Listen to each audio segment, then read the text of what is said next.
لا حول ولا قوة إلا بالله العلي العظيم. حسبنا الله ونعم الوكيل ونعم المولى ونعم النصير. أعوذ بالله السميع العليم من الشيطان اللعين الرجيم. بسم الله الرحمن الرحيم. الحمد لله الذي لم يتخذ صاحبا ولا ولدا ولم يكن له شريك في الملك ولم يكن له ولي من الذل وكبره تكبيرا. ثم الصلاة والسلام والتحية والإكرام على أشرف الأنبياء والمرسلين سيدنا ومولانا ومولى الثقلين جد الحسن والحسين بالقاسم محمد وعلى أهل بيته الطيبين الطاهرين المعصومين المظلومين الذين أذهب الله عنهم الرجس وطهرهم تطهيرا. ولعنة الله الدائمة الباقية على أعدائهم أجمعين إلى يوم الدين. أما بعد فقد قال الله الحكيم في كتابه الكريم والقرآن الحميد. بسم الله الرحمن الرحيم. ذلك ومن يعظم شعائر الله فإنها من تقوى القلوب.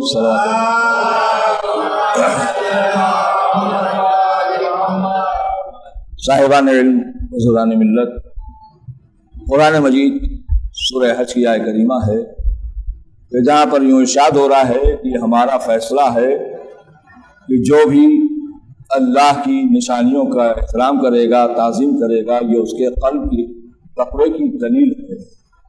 عزیزو، اس سال عشر محرم 1443 ہجری میں اس آیہ کریمہ کے ذیل میں تصدق حضرت فاطمہ الزہرا صلی اللہ علیہ وسلم آپ کے وسیلے سے ایک سوال لے کر حاضر ہوا جو عنوان بنا کہ اللہ کی نشانیوں کا احترام کیوں. تھوڑی دیر آپ میرا ساتھ دیں اور ماشاءاللہ سے ابھی تک آپ نظم کے سمندر میں تیر رہے تھے، تھوڑا سا نثر میں بھی آ جائیے. اور یہ بھی عجیب بات ہے کہ وہ خدا ہے جو بندوں سے یہ چاہتا ہے کہ میرے بندے نیکیاں کریں. وہ رب العالمین ہے جو یہ چاہتا ہے کہ بندے ہما وقت میری بارگاہ میں حاضری دیں. تو یہ بہت توجہ سے سنیے گا. وہ خالق ہے جو چاہتا ہے کسی لمحے بھی بندے ہم سے دور نہ ہونے پائیں. مگر پہلا سوال ایک ناقص بندے کا یہ ہے کہ معبود یہ تو طے ہو جائے کہ تو ہے کون. خدا کے لیے محسوس کیجئے گا آپ کہ مالک تیرا تعارف پہلے ہو جائے تو تیرے قریب جایا جائے. کیونکہ مزاج بشریت یہ ہے کہ جب تک کسی کو پہچانتا نہیں اس کے قریب جاتا نہیں ہے. ایک گود کا بچہ بھی ہر ایک کے پاس نہیں جاتا ہے جب تک پہچان نہیں لیتا ہے. تو ہم تو بڑے ہو گئے ہیں مالک، ہم تو ایسے نہیں ہر ایک کے پاس چلے جائیں گے.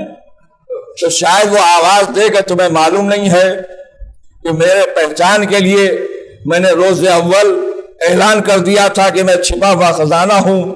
چاہا کہ پہچانا جاؤ تو میں نے ایک نور کو خلق کر دیا. نور کو پہچان لو تو ربوبیت بھی سمجھ میں آئے گی. ایک صلوات پڑھ دیں محمد علیہ. لہذا جو بھی اللہ کی نشانیوں کی تعظیم کرتا ہے، احترام کرتا ہے، یہ اس کے قلب کی طہارت، اس کے تقوی کی دلیل ہے. اب یہ سوال ہے اللہ کی بارگاہ میں نے ابھی تک مجلس میں جو کچھ عرض کیا ہے، آج چاہتا ہوں کہ قرآن بھی تعارف کرا دیے شاعر اللہ کیا ہے. تو میں نے کہا قرآن سے اگر معلوم ہو جائے تو ہمیں تھوڑی سی تقویت حاصل ہو جائے گی. تو قرآن نے سورہ بقرہ کی 158 آیت نے اعلان کیا ان الصفا والمروۃ من شعائر اللہ. یہ صفا و مروہ جو ہے یہ اللہ کی نشانی ہے. دیکھیے غور کیجئے گا، جو ہم نے جاننا چاہا کہ اللہ کی نشانی کیا ہے، یہ شاعر اللہ کیا ہے، تو اس نے کہا صفا و مروہ. کہ جب لوگ حج کے لیے جاتے ہیں مناسک حج میں تو یہ رکن بھی واجب ہے ان کے لیے کہ دو پہاڑیاں ہیں، ایک کا نام صفا اور دوسرے کا نام مروہ ہے، دونوں طرف جاتے ہیں۔ یہاں پہ تفسیر پیش کی گئی کہ ایک وقت یہ تھا ظہور اسلام سے پہلے اور بعد اسلام بھی، یعنی اسلام آنے سے پہلے اور اسلام آ جانے کے بعد بھی مشرکین نے ایک عمل یہ کیا تھا کہ یہ جب جاتے تھے اللہ کے گھر کا طواف کرتے تھے تو یہ صفا و مروہ کے درمیان بھی چلتے تھے، تو انہوں نے وہاں صفا میں ایک بڑا سا بت رکھا تھا جس کا نام اصحاف، اور مروہ پہ رکھا تھا نائلہ نام کا ایک بت۔ تو لہذا اس وقت کے مسلمانوں نے اس بات سے انکار کر دیا، ان کو پسند نہیں آیا کہ ہم جب خانہ کعبہ کا طواف کریں تو صفا و مروہ پہ بھی جائیں، کیونکہ وہاں صنم رکھے ہیں اور یہ جاہلیت کی زمانہ ہے اور لوگوں نے وہ کام غلط کیا ہے۔ تو وہاں یہ آیت آئی، یعنی اگرچہ کوئی نادان احمق غلط کام کرے تو اس کا یہ قطعاً مطلب نہیں ہے کہ تم وہاں نہ جاؤ۔ کیا میں آپ کو بیدار کرنے کے لیے عرض کروں، اگر کہیں سے کچھ، دیکھیے میں کسی ذاتی بات نہیں کرتا ہوں، کہا کہ اندھیرا ہے تو آپ یہ نہ کہ یہ میرے گھر کی بات ہو رہی ہے، اجالا ہے تو آپ یہ نہ کہ یہ میرے گھر کی بات ہے۔ کچھ مقصرین نے یہ بات پیش کی ہے، بہت غور سے سنیے گا، کچھ مقصرین نے یہ بات پیش کی ہے کہ ہم صرف اللہ کی عظمت و جلالت کا تو اقرار کرتے ہیں اور اس کے سوا کسی کے آگے سر نہیں جھکاتے، تو اس کا مطلب یہ نہیں ہے مقصرین کی وجہ سے ہم اپنا عزاخانہ نہ سجائیں، اس کا قطعاً مطلب نہیں ہے کہ ہم عالم نہ سجائیں، ہم شبیہ گہوارہ نہ سجائیں۔ اگر کسی نہ سمجھ کی بات سمجھ میں نہ آئے اس کا قطعاً مطلب نہیں ہے اللہ نے آواز دیا۔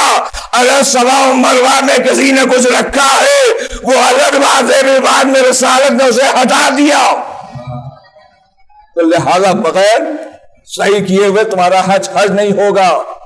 تو اس کا مطلب ہے کہ اگر کوئی اللہ کے گھر تک جائے اور صفا و مروہ کی صحیح نہ کرے تو اس کا حج نہیں ہے۔ تو کوئی حسین کہے اور گھر میں عزاخانہ نہ سجائے، یہ ناممکن ہے میرے عزیزو۔ اب سوال یہ ہے کہ یہ عظمتیں کون ہیں کہ جن کے لیے ضروری ہے ان کے قریب جایا جائے؟ میں نے کہا مالک کیسے تعارف ہوگا؟ عجم نہیں قدرت آواز دے سنو میں چھپا ہوا خزانہ، اور میرا ظاہری مظہر آل محمد ہے۔ ان کی عظمت، ان کی جلالت بہت بالا ہے۔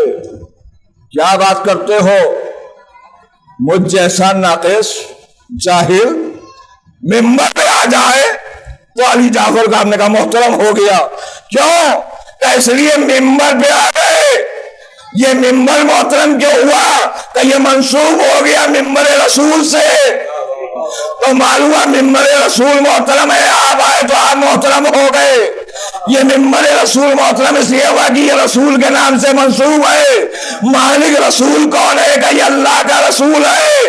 اس کا مطلب یہ ہوا جو شے اللہ تک پہنچ جائے وہ محترم ہوتی ہے۔ سمجھ میں کچھ آیا آپ کو؟ جس کو جہاں سے نسبت حاصل ہو جائے وہ محترم ہے۔ مقصر نے کیا کہا؟ ٹھیک ہے مجھے انکار نہیں، لیکن اگر میرے بھائی تعزیے پہ اگر لکھا ہو نام تو بوسہ دیجئے، علم پہ اسماء گرامی ہو تو بوسہ دیجئے۔ اب میں تھوڑا سا سوال کر رہا ہوں صاحبان علم سے،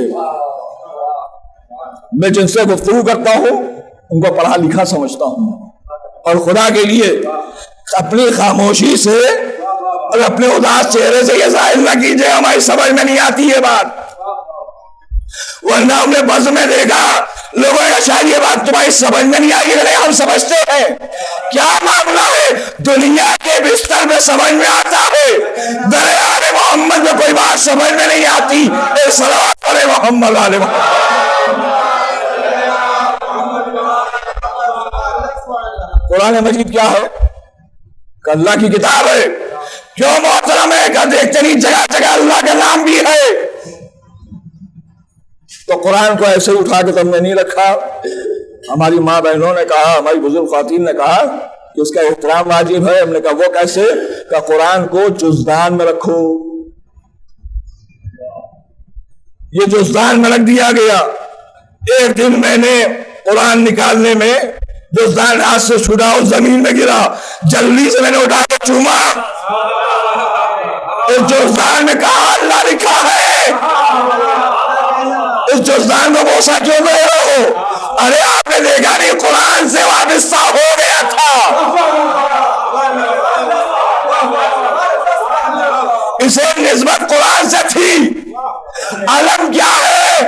آقا عباس. تعزیہ کیا ہے؟ آقا حسین. گہوارہ کیا ہے؟ علی اصغر. اور ان کا تعلق کیا ہے؟ کہ اللہ تک. کیا جانو احترام آل محمد. ایک بزرگ عالم دین خطیب نے اللہ ان کے درجات عالی کرے پہچانیے میرے عزیزو. کہہ رہے بس میں رسالت میں عظمت رسالت کو پہچانو. جو ممبر پہ آیا محترم ہو گیا اس لیے کہ ممبر رسول ہے. تو جو رسول کے قریب آ جائے تو کیا وہ محترم نہیں ہوگا؟ کہ بالکل ہوگا. وہاں جو بیٹھا ہے وہ رسول کو دیکھ رہا ہے محترم. جو تھوڑا قریب آ گیا تو تھوڑی قربت حاصل ہو گئی محترم. جو زانو سے زانو ملا کے بیٹھ گیا وہ اس لیے محترم. تو پھر انہوں نے کہا کہ بس یہیں تک نہ چھوڑ جائیے گا, قدم اور آگے بڑھائیے. جو وہاں بیٹھا ہے وہ محترم, جو آگے آ جائے وہ اس سے زیادہ محترم. جو زانو سے زانو ملا کے بیٹھے وہ اس سے زیادہ محترم. اور جو زانو پہ آ جائے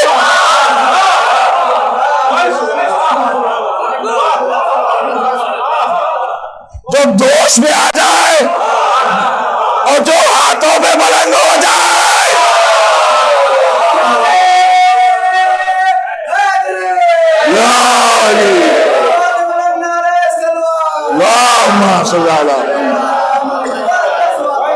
ان سب کا احترام ذات رسالت سے, رسالت کا احترام ذات الہی سے. اور پھر قدرت آواز دے گی. آپ نے کہا ہے نا اگر بچے ایسے ہیں تو باپ کیسا ہوگا, اور زانو پہ آنے والا ایسا ہے تو ہاتھوں بلند ہونے والا کیسا ہوگا.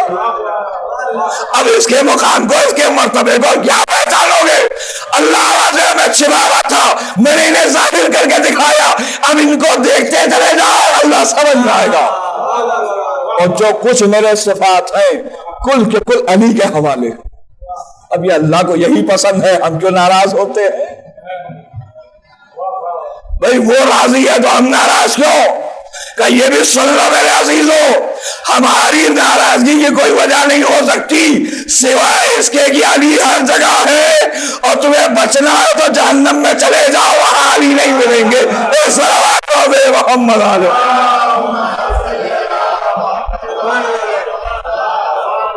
سبھی بھائی فرما رہے تھے نا کہ سب وز میں بیٹھنے والے ہمارے پبو صاحب نے پہنچ دیجیے ذرا سا, تو ہم نے کہا سن بھی لیجیے آپ.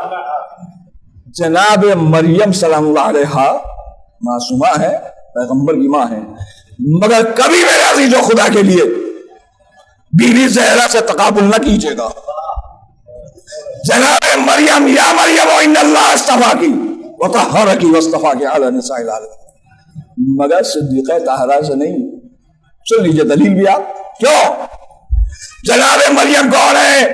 اللہ نے انہیں اپنے خاص گھر میں بلایا ہے, لیکن یہی مریم جب ولادت کا وقت قریب آیا تو کہا نہیں جاؤ, یہ عبادت خانہ ہے, سجا خانہ نہیں. مریم محترمہ ہے, اس لیے ایک معصوم کی ماں بھی ہے. اے مریم لاکھوں سلام, جب تک آپ بیت المقدس میں تھی, لیکن جس دن ہمارے جگہ ہٹائی جا رہی ہے تو میں پلٹ گیا فاطمہ بنت اسد کی طرف. مریم آپ کا تقدس اپنی جگہ, لیکن جب ولادت کا معاملہ آیا کر جاؤ, اور جب علی کے آنے کا معاملہ آیا جاؤ.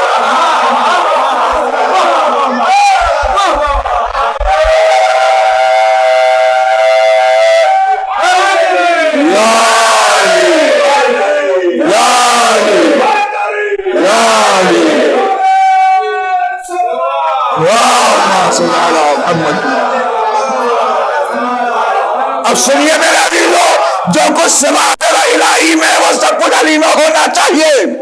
کیوں کہ اس لیے مکان دیکھ کر مکان کے رہنے والا سمجھ میں آ جاتا ہے، مگر کبھی کبھی جو رہتا ہے مکان میں اس کے ذریعے مکان سمجھ میں آتا ہے. ویران گھر تھا، کوئی ادھر سے گزرتا نہیں تھا، ایک بچے نے اس کو آباد کر دیا. جب کوئی جگہ کسی کی وجہ سے آباد ہو جاتی ہے تو متبرک ہو جاتی ہے. اے مریم، جب تک آپ گھر کے اندر تھی بے فصل کے میوے آ رہے تھے، زکریا حیرت سے پوچھے یہ کہاں سے؟ کمن عند اللہ. لیکن جب جناب عیسیٰ کی آمد کا معاملہ ہوا، مریم اب جاؤ، اب ایسے درخت کے نیچے جو درخت ہے بیٹھو، اپنے ہاتھوں سے ہلاؤ. میں نے عام گھروں میں دیکھا ہے جو خاتون ٹھیک ٹھاک ہوتی ہیں، کھانا بھی پکاتی ہیں، گھر کا کام بھی کرتی ہیں، سب کچھ، اور جب کبھی ایسے حالات ہوتے ہیں تو اچھی بڑھیاں عورتیں اس میں بیٹھا دیتی ہیں، زیادہ نہیں چلو، اس میں محنت نہیں کیا جاتا ہے. خیال رکھو کیا اللہ سے زیادہ کوئی دنیا والا پہچانتا ہے؟ اے مالک کیوں نکال دیا کہ میں نہیں چاہتا ہوں کہ جس مریم کا کوئی شوہر نہیں ہے وہ مجھے نسبت دے دے. اور اس کے پیچھے ایک راز یہ بھی ہے، یہ بات یہیں تک محدود نہ ہو، ابھی میرے خیال آنے والے باقی ہیں. مریم جب تک اکیلی تھی تو میوائے جنت، اور فاطمہ بنت اسد جب تک گھر میں تھی تو گھر کی نعمت. جیسے ہی خانے کعبہ میں آئی 3 دن گزر گئے، کہاں سے کھانا آیا؟ اس کا مطلب ہے کوئی دینے والا تھا. بس ایک فاطمہ بنت اسد جو آپ کو دے رہا تھا اسی کے آگے پیشانی جھکائی جاتی ہے. اب جو اس گھر سے نکلا ہے تو یہ کہاں سے؟ کہا بیت اللہ سے. تو جو بیت اللہ سے نکلا ہے تو اس کے اندر سارے صفات اس بیت کے بھی ہونا چاہیے نا. کل لہذا دیکھ لو، اللہ لوگوں کے مسائل کو حل کرتا ہے تو علی کو ہم نے مشکل کشا بنا دیا. اللہ نے اپنے کو علی کہا ہے تو ہم نے اس کو علی مرتضیٰ بنا دیا. وہ غیب کے ذریعے مدد کرتا ہے تو علی کو بھی غیب کا مالک بنا دیا. بھائی آپ کہیں گے غیب کا کیا مطلب؟ ابھی پکاریے یا علی، دیکھیے مدد ہوتی ہے یا نہیں.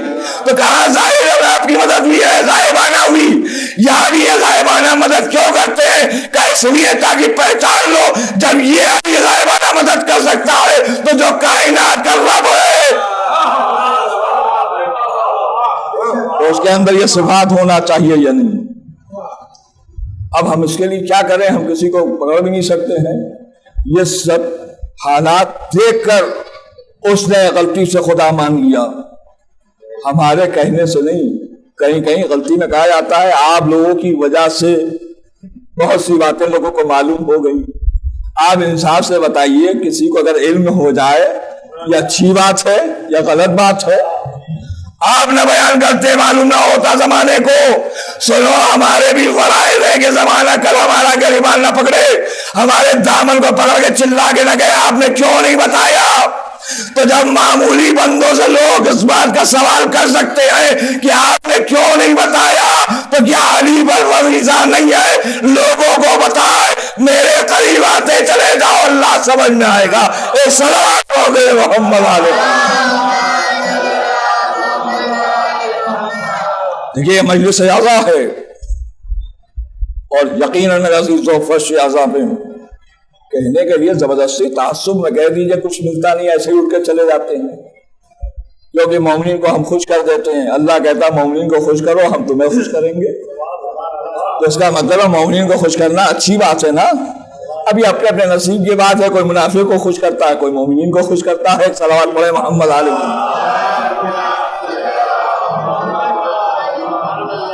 اس گھرانے نے ہمیں بہت سی باتیں سکھائی ہیں، انہوں نے عمل کر کے بتایا مجھے دیکھتے چلے جاؤ اور نصیحت حاصل کرو. کیا مطلب؟ ہم بھی غریبوں کی مدد کرتے ہیں، تم بھی غریبوں کی مدد کرو. ہم بھی اللہ کو واحد جانتے ہیں، تم بھی اللہ کو واحد جانو. تو جب علی ابن ابی طالب کسی کو دیتے ہیں تو کسی کو پتہ نہیں چلتا ہے، تو اس کا مطلب آپ کے اوپر بھی یہ لازم ہے جب کسی کو دیجئے تو کسی کو پتہ نہ چلے. لیکن ہمارے اندر تھوڑی سی مجبوری ہے، ہم کسی کو بتاتے نہیں، چھپا کے دیتے ہیں، مگر بیوی کو بتا دیتے ہیں، بچوں کو بتا دیتے ہیں، کسی پڑوسی کو بتاتے ہیں، کسی دوست کو بتا دیتے ہیں کہ میں ان کو دینے جا رہا ہوں۔ ایمان سے بتائیے یہ جو آپ نے کیا ہے اچھا کیا کہ برا کیا؟ وہ جو آواز دے رہا ہے ایک ہاتھ سے دو، دوسرے ہاتھ کو پتہ نہ چلے، یہ کیسے ہو سکتا ہے؟ انسان سے بتائیے، انگلی ہل رہی ہے، پتہ چلے گا کہ مقصد کیا ہے۔ اس طریقے سے دے دو تاکہ زمانے کو خبر نہ ہو، تاکہ لینے والے کو کبھی ندامت نہ ہو۔ ایک بڑا پیارا سا واقعہ ابھی جلدی میرے سامنے آیا، ہو سکتا ہے آپ نے بھی دیکھا ہو، پڑھا ہو۔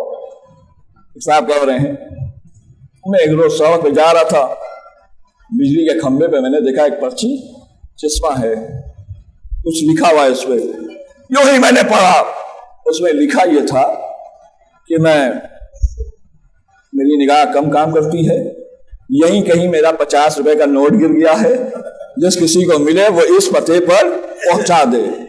پڑھنے والے کو بڑی حیرت ہوئی، 50 روپے کے لیے کوئی ایسے ہی مجبور ہوگا؟ اس نے اپنا پورا پتہ بھی دیا ہے۔ یہ غریب گئے، جا کے دروازہ کھٹکھٹایا، معلوم کیا تو پتہ چلا وہاں کوئی نہیں، ایک بڑھیا ہے بیچاری، کمزور ہے۔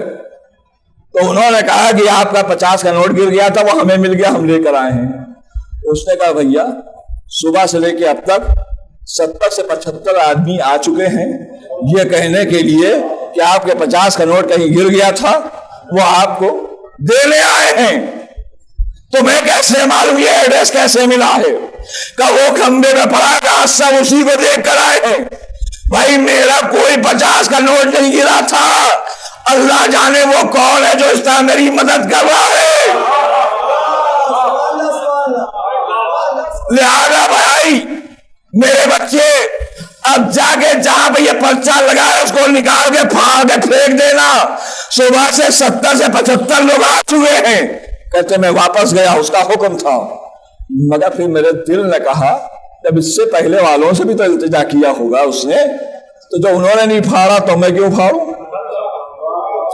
بس تھوڑی دیر کے لیے سوچا، خدا کی قسم میں بار عرض کروں آپ کی خدمت میں، بار بار دوہراؤں میرے عزیزوں، میری پوری مجلس کا مقصد یہی ہے کہ پہچانو حسین کس ذات کا نام ہے۔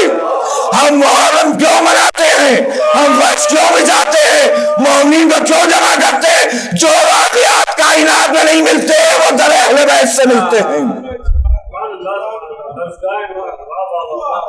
لہذا کام میں کیوں پھاڑوں جب کسی نے نہیں پھاڑا؟ بس کہتے ہیں میں نے اس کو دعا دی ہے کہ جس نے یہ پرچہ لگایا، کیوں؟ کیا بہترین طریقہ نکالا ہے مدد کرنے کے۔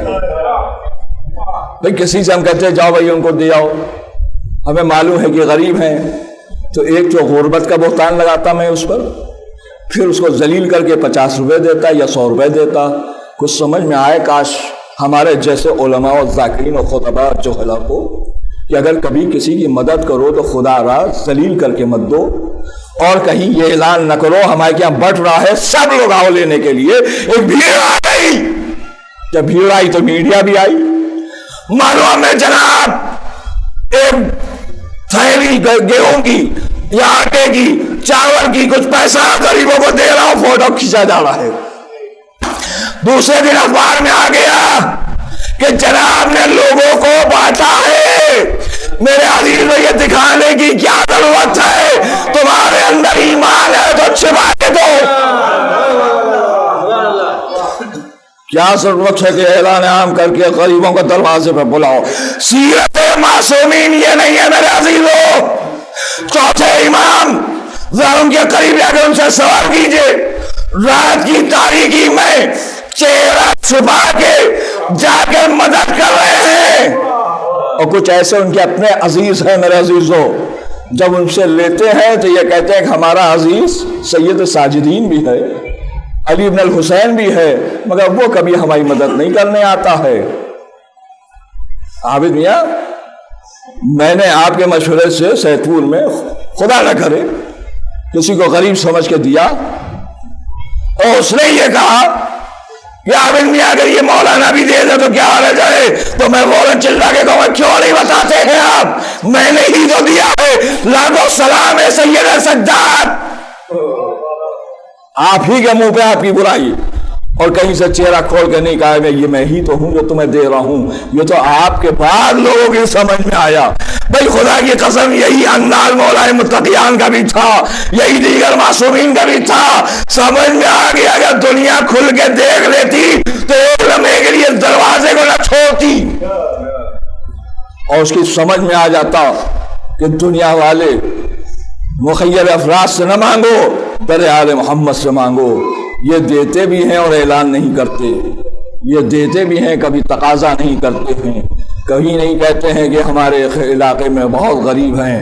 کیوں کہ اس لیے کہ اگر ہم نے اعلان کر دیا تو پھر ساری غربت پر ایک شرمندگی کا داغ لگ جائے گا، لہذا ہم ویسے دیتے ہیں کہ جیسے زمانے کو پتہ نہیں چلتا ہے، کچھ سمجھ میں آ گیا ہمارے کہ اسی لیے اللہ نے انہیں مظہر بنایا ہے اور اعلان کر دیا جب یہ ایسے دے سکتے ہیں تو وہ خدا کیسا ہے جو دیتا ہے اور زمانے کو پتہ نہیں چلتا۔ کہاں کہاں سے پیسہ آ جاتا ہے، کہاں کہاں سے نعمتیں آ جاتی ہیں، کبھی ہم سوچ بھی نہیں سکتے۔ یہی تو وجہ تھی جہاں پر نبی سلیمان کو اقتدار مل گیا تو آپ نے تھوڑی سی تمنا کر لی تھی، مالک ایک دن کی مہلت دے دے، تیری مخلوق کو کھانا کھلا دوں۔ اے سلیمان یہ تمہارے بس کی بات نہیں ہے، میں رزاق ہوں۔ تھوڑی دیر کے لیے میرے عزیزو یہ بھی یاد رکھیے گا، بہت سے لوگوں کے دلوں میں خواہش ہوتی ہے اللہ میں صلاحیت بنا دے تو میں لوگوں میں تقسیم کروں گا، پہلے صلاحیت پیدا ہو تب تم اس صلاحیت بنو گے۔ نبی سلیمان آواز دے رہے ہیں مالک موقع دے دے، یہ تیرا کام نہیں ہے۔ جب بہت التجا ہو گئی، واقعات آپ کے سامنے ہے نا، بس یہ دکھانا چاہ رہا ہوں کیا وجہ ہے نبی سلیمان ایک مچھلی کا پیٹ نہ بھر سکے اور تنہا علی ایک انگلی کے اشارے پر۔ بھائی نبی سلیمان کی تاریخ میں نے دیکھی، نبی سلیمان نے اللہ کی بارگاہ میں استغفار کر لیا، معبود یہ میرا کام نہیں ہے تیرا کام ہے۔ ہمارے سمجھ میں آ گیا جو باتیں وہ اللہ ہوتا ہے۔ لیکن اب ہم کیا کریں کہ ہم دیکھ رہے ہیں علی انگلی ہلا رہے ہیں، انگلی کا اشارہ ہو رہا ہے، نہ سمجھنے حاسد نے پوچھ لیا یہ علی یہ کیا کر رہے ہو، کہ رزق تقسیم کر رہا ہوں، تو اسے یہ بات اچھی نہیں لگی تو کیا کیا اس نے، میرے بچے غور سے سنیں، ایک شیشی میں چیٹیاں بند کر کے لایا، کیوں؟ تاکہ اب دیکھیں انگلی کے اشارے میں رزق کہاں جاتا ہے، یہاں جائے تو ہم جانے، اسے خبر ہی نہیں آئے۔ اگر اللہ قادر مطلق ہے تو علی کو بھی قدرت حاصل ہے۔ ایک مدہ اس نے کہا علی تمام بانٹ دیا کہ وہ شیشی جو چھپا کے لائے ہو اس میں بھی دیکھ لو، بتا دیا کچھ سمجھ میں آیا جو علی بن شیشی کے اندر رزق پہنچا سکتے ہیں تو وہ علی اگر چاہے بند قبر کے اندر جائے تو اس میں حیرت نہ کرنا۔ یہ علی نے جب وعدہ کیا ہے کہ میں مدد کرنے والوں میں ہوں تو یہ ہر حال میں مدد کرنے والے ہیں، اور جب یہ ہر حال میں مدد کرنے والے ہیں تو پھر اپنی اپنے نصیب کی بات ہے، جسے علی مل جائیں وہ شکریہ ادا کرے، جو علی سے دور رہ گیا ہے وہ انتظار کرے۔ کیا مطلب کہ بھائی اس علی کو ہم نے نہیں دیکھا نہیں سمجھا تو انتظار کرو، پریشان نہ ہو، اللہ اتنا قادر ہے، اس نے تمہارے لیے ہر زمانے میں علی رکھا ہے۔ اگر ماضی میں تمہیں علی نہیں ملا ہے تو مستقبل کے لیے انتظار کرو، علی آنے والا ہے، مگر شرط یہ ہے کہ یقین پہلے کر لو تب تم اس کا انتظار کر پاؤ گے، ورنہ ذرا دیر میں تو بندہ تھک جاتا ہے۔ میں نے تو دیکھا اسٹیشنوں پر کیسے کیسی تھکان ہوتی ہے، اعلان میں فلاں گاڑی فلاں جگہ سے چل کے فلاں جگہ جانے والی تھوڑی دیر میں آنے والی ہے، لوگ جلدی جلدی سامان پکڑ کے کھڑے ہو گئے، آنے والی ہے، کس نے اعلان کیا، کہاں دیکھ نہیں رہا مائک سے آواز آ رہی ہے، اگر آپ پوری طرح بیدار ہیں مائک سے آواز آ رہی ہے فلاں جگہ سے فلاں جگہ جانے والی گاڑی آ رہی ہے، جلدی کھڑے ہو گئے، محمد نے اعلان کیا ہے۔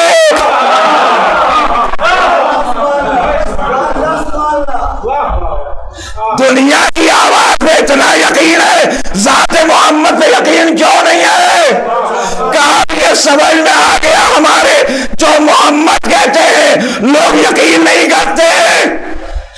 میدان احد میں علی نے محمد کو اٹھا کے کہا تھا ہاں محمد، سب دوڑ کے واپس آ گئے۔ اب دنیا کہتی ہے آپ علی علی کرتے ہیں، ہم نے اس میدان کی تصویر دیکھ لیا ہے، یہاں محمد کہتے رہے تمہاری سمجھ میں نہیں آیا، علی کی ایک آواز تمہاری سمجھ میں آ گئی، ایک صلوات پڑھ دے محمد علیہ۔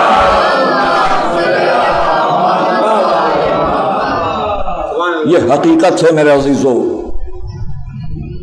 اس در کا اتنا زبردست معجزہ ہے۔ یہ بھی یاد رکھیے گا، لاکھ دامن بچائیے، کبھی نہ کبھی علی ذرا سا ٹھوکر مار ہی دیتے ہیں۔ جیسے ہی طبیعت خراب ہوئی، حالات خراب ہوئے، معاملات خراب ہوئے، کہاں جائیں؟ اور اگر کسی نے ذرا سا بھی کہہ دیا علی کے پاس جاؤ تو دوڑ کے چلے گئے۔ خود نہیں جانا چاہ رہے تھے مگر اس لیے گئے کہ معاملہ تھا پریشانی کا، اب میں اس کے لیے کیا کروں؟ جس نے علی کو چھوڑ دیا تھا مگر اسے بھی یقین تھا اگر علی نہ ہوں گے تو اس کا مطلب ہے انکار کرنا اور ہے، علی ہی وسیلہ نجات ہیں۔ تو میرے عزیزوں، ہم سب کے لیے وسیلہ نجات ہیں، سمجھ میں آئے یا نہ آئے، مگر رہتے ہم علی ہی کی بارگاہ میں ہیں، محرم میں حسین ہی سے وابستہ رہتے ہیں۔ یہ بھی عجیب بات ہے، انہی کے نام کا لقمہ بھی کھاتے ہیں اور ان کے خلاف گفتگو بھی کرتے ہیں، کیسا ہماری سمجھ میں نہیں آتا۔ اتنے زبردست فضائل کیوں بیان ہوتے ہیں؟ میرے بھائی، ہم کون ہیں فضائل بیان کرنے والے؟ ذا قرآن مجید کی تلاوت کر کے اس کا ترجمہ پڑھنا شروع کر دو، ہر سورے میں علی کا تذکرہ ہے اور ہر جگہ علی کے فضائل بیان ہو رہے ہیں۔ اور یہ بھی مجھے معلوم ہے، حاسدین کو اگر معلوم ہو جائے گا اس دن سے قرآن بند ہو جائے گا، پھر کھولے گا نہیں۔ لیکن جب قرآن بند ہو جائے گا تو پھر آپ کیا کریں گے؟ تو لہذا شاید اسی لیے آواز کیا کہ یاد رکھو، جب یہ دشمنی علی میں کھڑے ہوتے ہیں تو زمانے کو ولغلانے کی بھی کوشش کرتے ہیں، یعنی ہم بھی گریں تم کو بھی گرائیں گے، ہم ڈوبیں گے تمہیں بھی ڈوبائیں گے۔ جنگ صفین میں یہ دشمنی ہی کا تو نتیجہ تھا، موت سامنے قریب آتی دکھائی دی تو ایک متن نیزوں پر جزدان بلند ہو گئے، کہا اے علی اب میرے تمہارے درمیان اب قرآن کا فیصلہ، کوئی نہ سمجھے صحیح مصیبت میں تھے، یا علی قرآن، یا علی اب قرآن کے ہوتے ہم نہیں راضی ہیں۔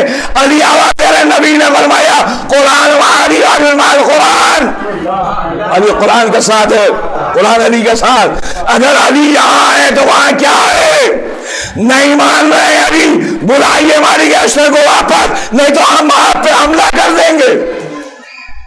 علی بہادر ہے میرے عزیزوں، جب ان لوگوں پہ ہاتھ چلا سکتے ہیں، انہیں نہیں مار سکتے تھے، لیکن علی آواز دیں گے میں ظالم بن کے زندگی نہیں گزاروں گا، مظلوم کی حیثیت سے وقت گزاروں گا۔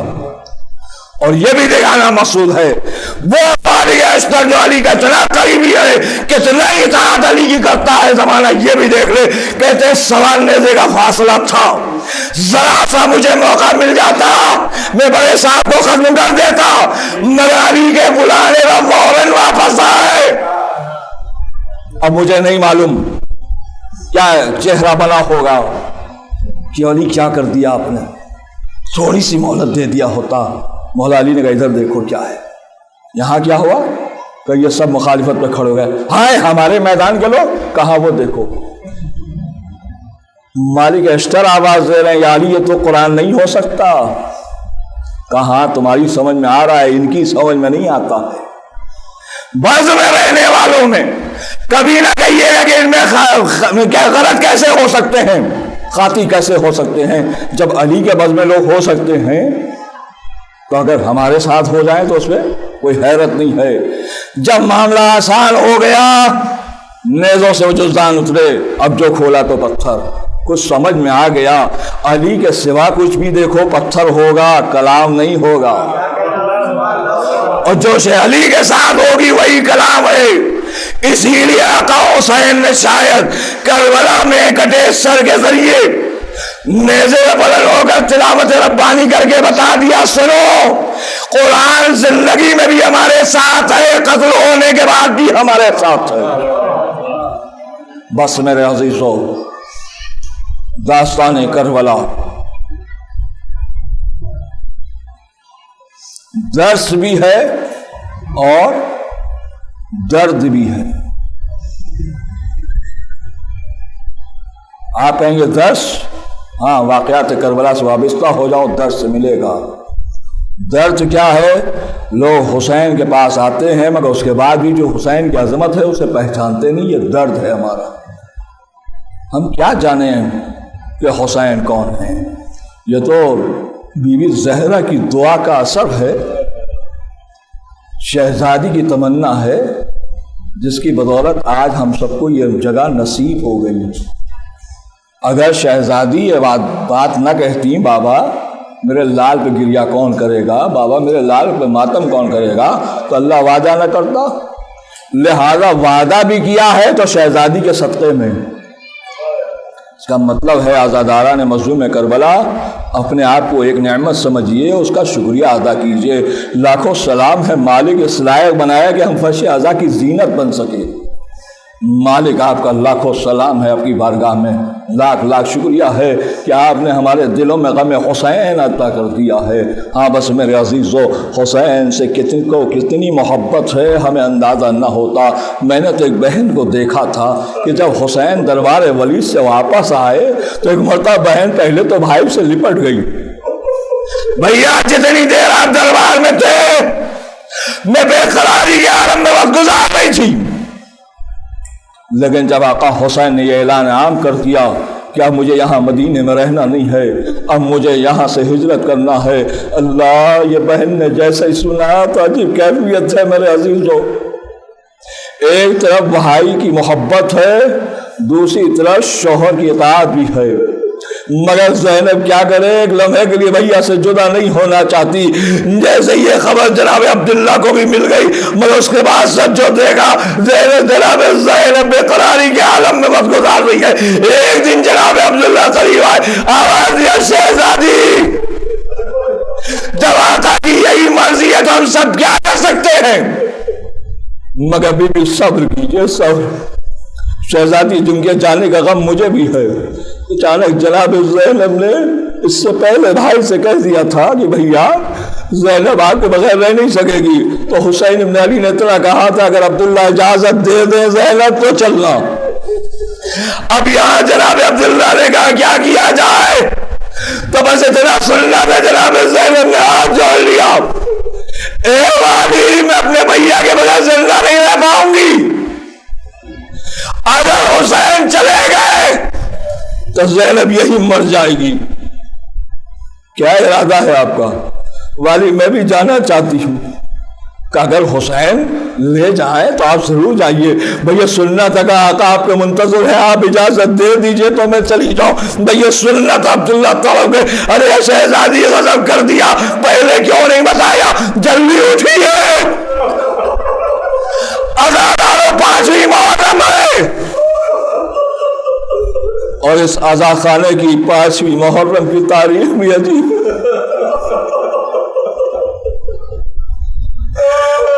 عزادارو مجلس میں دل لگے تو اپنی ماں کے حق میں دعا کرتے رہنا. یہ ان کی محنتوں کا صلہ ہے جو ہمیں حسین ملے. اجرکم علی اللہ میرے عزیزو. جلدی سے زینب جناب عبداللہ لے کر چلے، آئی خدمت امام میں. اے بھیا اجازت مل گئی، ارے زینب کو سکون مل گیا. عزادارو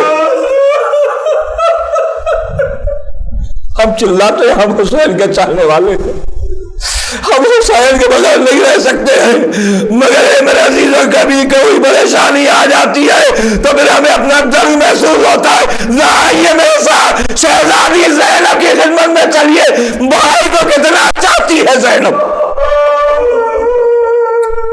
بھیا اجازت مل گئی، عبداللہ نے اجازت دے دیا. امام نے کہا میرا یہی ارادہ تھا، یہی میری خواہش تھی. زینب چلو. عزادارو ہماری تیار ہو گئی، ایک ایک بیوی تیار ہو گئی. ابھی گھر سے کوئی نکلا نہیں تھا. اچانک شہزادی زینب نے دیکھا کہ جناب عبداللہ دونوں بچوں کو لے کر آئے ہیں. زینب دیکھ کے طرف گئی، وادی منع نہ کرنا. شہزادی میں منع کرنے نہیں آیا ہوں، اے بیوی کربلا میں نہیں جا پا رہا ہوں، لہذا ان بچوں کو لیتی جائیے، اگر کل کیسی ضرورت پڑے میرے دونوں بچوں کو قربان کر دیجیے گا۔ اب زینب بچوں کو لے کر چلی ہے، پوچھو عزاداروں ماؤں سے جن کے سنگاؤں کے سامنے چھوٹے چھوٹے بچے ہو، بتاؤ ذرا دیر کے لیے کوئی ننھا سا بچہ نگاہوں سے اوجھل ہوتا ہے، اس ماں پہ کیا گزرتی ہے؟ اے عزاداروں کربلا چلو۔ 5ویں محرم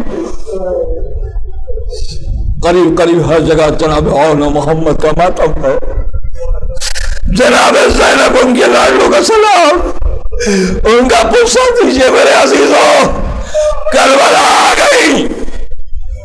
جیسے جیسے تاریخ آگے بڑھی، ایک رات آئی جہاں زینب نے دیکھا کہ ہر بیوی اپنے خیمے میں اپنے لال کو سنوار رہی ہے، پیغام دے رہی ہے قربانی کا۔ جناب زینب نے بھی بچوں کو بلایا، بچوں کل قربانی کا دن ہے، خبردار موقع نہ ہے کہ تم رہ جاؤ۔ سویرا آیا، بچے تیار ہیں، ماں نے تیار کر دیا، دوڑ کے ماموں جان کے پاس آئے ہیں۔ عزاداروں محسوس کیجئے، جو بھائی بہن کو اتنا چاہتا ہو اس کے بچوں سے کتنی محبت کرتا ہوگا۔ بچے بار بار اجازت دے دیجئے مگر آپ اجازت نہیں دے رہے ہیں۔ تھوڑی دیر کے بعد بچوں کو دیکھ کر ماں نے آواز دیا، بچوں تم ابھی وہاں بیٹھے ہو، میرے بھیا کے پاس جاؤ گے کیا؟ اے اماں بار بار ماموں سے اجازت چاہ رہے، ماموں اجازت نہیں دے رہے۔ اس تصویر کو نظروں میں رکھیے گا میرے عزیزوں، جاؤ حسین، اے میری بہن تمہارے بغیر حسین جانا نہیں چاہتے، حسین اتنا چاہتے ہیں زینب کو۔ اور زینب حسین کو، حسین کی محبت ایسی بھی ہم نے دیکھی۔ ایک موقع تھا کہ دوپہر کا وقت ہے، سورج اپنی بلندی پر ہے، امام داخل ہوئے تو دیکھا شہزادی زینب آرام کر رہی ہیں اور چہرے پر سورج کی روشنی آ رہی ہے، تو حسین نے اپنی آبا کا سایہ کر دیا، چچیری زینب سو رہی ہے، سایہ مل جائے، اے عزاداروں زینب آئی ہے، اے بھیا کیا میری کوئی التجا پوری نہیں ہوگی؟ اے بہن یہ کیسی بات ہے، جو کہنا ہو کہو۔ بھیا میرے بچوں کو قربانی کی اجازت دے دیجیے۔ حسین تڑپ گئے، جناب زینب نے کہا بھیا انکار نہ کرنا۔ جناب زینب کے ساتھ حسین نے کہا بہن آج تو حسین کو ہر ایک کا جنازہ اٹھانا ہے، جاؤ بہن تمہاری التجا بھی پوری کیے دیتا ہوں۔ لہذا محمد کو اجازت مل گئی۔ اے اماں خدا حافظ، خدا را میرے عزیزوں محسوس کیجئے گا، جب بچوں نے کہا اماں خدا حافظ، ماں نے کہا جاؤ۔ میدان میں بچے جنگ کر رہے ہیں اور جناب زینب خیمے میں بیٹھی ہوئی ہیں، معبود کو فدیہ نہ دے دینا، معبود کو فدیہ نہ دے پائے۔ ادھر بچے جنگ کرتے کرتے ایک مرتبہ زمین پر آ گئے، آواز دیا ماموں جان ہماری مدد کو آئیے، حسین آقا عباس۔ عزاداروں جب منظر رہا ہوگا، بچے آخری ساتھ لے ایک کا سر اپنے زانو پر حسین، ایک زانو پر آقا عباس، بچوں نے ایک مرتبہ خدا حافظ کہہ دیا۔ اللہ حسین کتنی بڑی قیامت ہے، اس بہن کے بچوں کو لے کر خیمے میں آ رہے ہیں، مجلس تمام ہو رہی ہے میرے عزیزوں۔ جیسے یہ دو بچوں کے جنازے آیا زادارو، بخدا اس منظر کو یاد کیجئے جب بچے جا رہے تھے کہ اماں خدا حافظ، زینب نے کہا جاؤ، مگر جیسے ہی یہاں خیمے میں خبر دی گئی شہزادی اٹھیے، چلیے آپ کے بچوں